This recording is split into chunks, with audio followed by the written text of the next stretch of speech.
So there was a moment in the interview with LeBron and Pat McAfee where LeBron on his own brought up Brian Windhorst. And it's funny because McAfee was like, Wendy! And I think McAfee thought LeBron was going to say something funny about Wendy, and he just went full like, he said, quote, this guy who says he's my effing best friend, these guys are just weird. And it was all about, he said it real quick, and then he started talking about other stuff. And it's like, okay, so I got to defend Windhorst for a minute or two.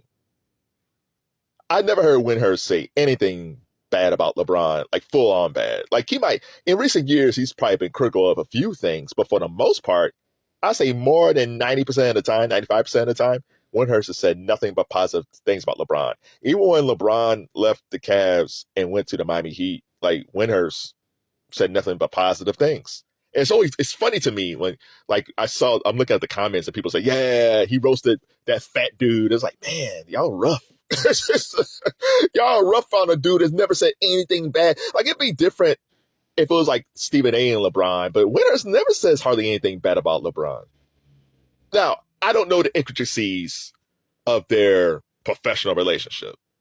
And at one point, I think Wendy probably had an in with LeBron's team as far as like the people around him, the Maverick Carter and Randy and all those guys. So at one point, LeBron probably had a slight in with that crew. And maybe at one point he thought like, hey, I'm friends with y'all. And it was like friends. But something seemed to happen between LeBron and Wendy. Not sure what, but something happened. And maybe Wendy said something that LeBron didn't like. And LeBron just kind of closed the door on him. I don't know. But here's the brief history about Wendy and LeBron. So LeBron went to St. Vincent-St. Mary. Wendy went to St. Mary, but he graduated before LeBron. So in 1999, Wendy was working for the Akron Beacon Journal. I think he's working for the sports department, and he was just covering stuff. But he heard about this freshman class of basketball players at St. Vincent-St. Mary coming in. Drew Joyce Jr., Romeo Travis, that crew, led by this young phenom named LeBron James. Now, let's keep in mind this. St. Vincent-St. Mary has some good basketball teams, but like Windhorst said, like when he was in school, the team didn't do anything. So Windhorst, given that's his alma mater, he went to the Akron Beacon Journal, his editor, and asked him, hey, can I cover this new team at St. Vincent-St. Mary? And I think his boss was like, no. But Windhorst kept on saying, hey, I want to cover this. And he did. Now, keep in mind, this is before they started winning. That this is like the very beginnings of the LeBron James era. The very beginning. And the way the story goes, like when Wendy was covering them, there wasn't a lot of people because people weren't watching St. Vincent-St. Mary basketball like that. Because it's a private school, it's a private Catholic school in Akron. So it's not like the City Series where you had schools like Garfield or Buchtel. Like, St. Vincent-St. Mary wasn't in that same type of discussion during that time period. So this is new stuff. So Wendy was there in the very beginning. And then after that, when LeBron went to the Cavs, Wendy started covering the Cavs and LeBron. And then when LeBron went to the Miami Heat, ESPN hired Wendy to cover LeBron. So yes, in a lot of ways, in so many ways, if it wasn't for LeBron James, Brian Windhorst might just still be at the Akron Beacon Journal or doing something else. But again, it wasn't like Windhorst jumped on the train when St. Vincent was winning. St. Vincent-St. Mary was winning. He was there in the very beginning. So I have to defend Windhorst on that. So, because I think the narrative is he just jumped on the train and he didn't. Now, does it seem like he did follow LeBron around? Yeah, he did. And I was critical of that too back in this. Like, dude, like, okay, we get it. Like, do you have to be in Miami? So yeah, so there's that. But it's still like that's kind of. I feel like that's a little disrespectful to Wendy. Now again, I don't know what type of conversations they've had before. And I'm curious to see what Wendy says about this.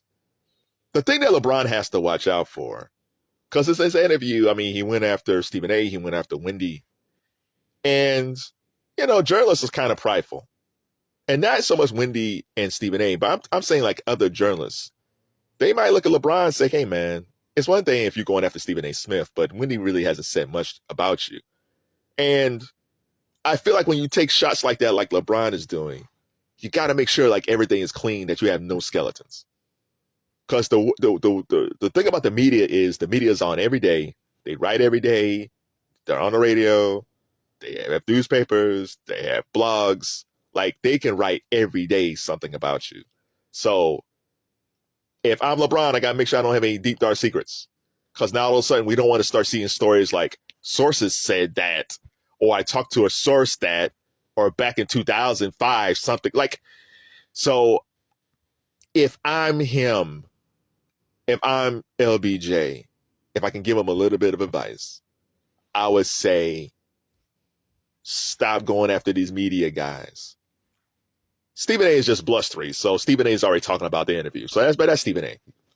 Wendy, he'll probably say something slight, but he's not going to do anything because I don't think that's in his character. The worst thing you want to do is tick off some media person who doesn't care. He doesn't care about your background, where you came from.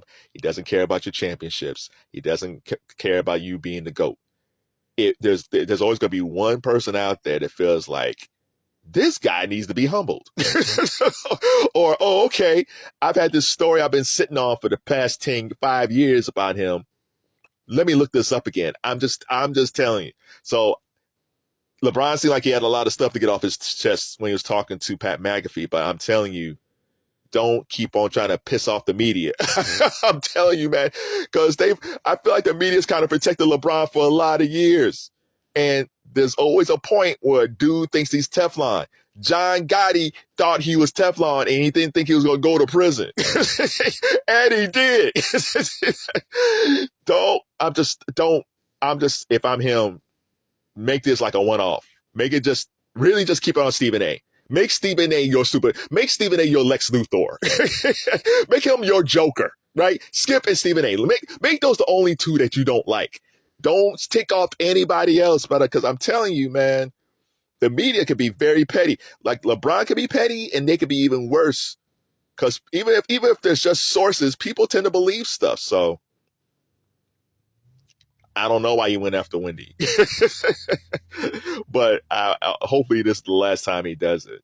And don't poke the bears. Okay, so what do you guys think about this interview that LeBron did with Pat McAfee? It's totally different than what I thought.